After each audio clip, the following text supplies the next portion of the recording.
सुगीचे दिवस. दिवाळी गेली. सुगीचे दिवस जवळ आले. थंडी कडाक्याची पडू लागली.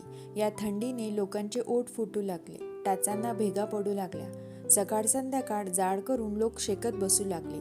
थंडीचा कडाका वाढला.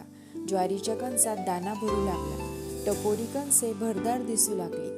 वाऱ्यांबरोबर ती डुलू लागली. हुरडा सुरू झाला. आज या शेतावर तर उद्या त्या शेतावर लोक हुरडा खायला जाऊ लागले. पाखरांचे थवेच्या थवे पिकांवर येऊन बसू लागले. पाखरे येऊ नयेत म्हणून शेतात बुजगावणी उभारली जाऊ लागली. पाखरांना हाकलण्यासाठी शेतकरी गोफणी फिरवू लागले. तोंडाने हा हा करून ओरडू लागले. याच्या जोडीला डबेही वाजू लागले. या आरड्याओरड्याने गावचे शिवार घुमू लागले. भल्या पहाटेपासूनच शेते अशी गजबजून जाऊ लागली. पाखरांचे थवे या पिकांवरून त्या पिकांवर उडू लागले. हुरड्याचे दिवस संपत आले. ज्वारीची पाने बुडख्यांपासून शेंड्यापर्यंत वाळत चालली. हिरवे शिवार पिवळे दिसू लागले. शेतातील भुईमुगाच्या वेलांचा रंगही बदलू लागला.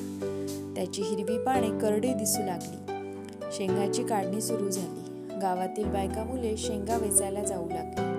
रोज संध्याकाळी शेंगांनी भरलेल्या ओरड्या घरी येऊ लागल्या. भाजलेल्या शेंगातील तो मऊ सुरकुतलेला दाणा पूर्णागत लागू लागला. शेंगाची काढणी संपत आली आणि जोंधळ्याची कापणी सुरू झाली. ऐन सुगीची गडबड दिसू लागली.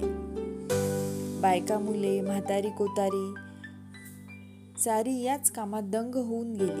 गावात कोणी दिसेनासे झाले. दिवसभर घरांना कुलपे लागू लागली. शेतातून अशी कापणी सुरू झाली. विळे लागून कोणाची बोटे कापू लागली. सड लागून कोणाच्या पायाला जखमा होऊ लागल्या. तात्पुरती चिंधी बांधून लोक तशीच कामे करत होते. कुणाची कापणी चालू होती, कुणाची खुडणी सुरू होती. कुणी खुडलेली कणसे खड्यात आणून टाकत होते. खड्यातल्या तेवढ्याभोवती बैल फिरत होते. त्याच्या पायाखाली कणसे रगडली जात होती. कुणाची अशी मळणी सुरू होती. कुणी या मळलेल्या दाण्यांना वारे देत होते. कुणी हे दाणे पोत्यात भरत होते. कुणी ही भरलेली पोती गाडीत घालून घरी नेत होते. कामाची अशी धांदल सुरू होती. सुगीशिवाय दुसरे काही सुचत नव्हते. सुगी अशी ऐन बहरत आली होती.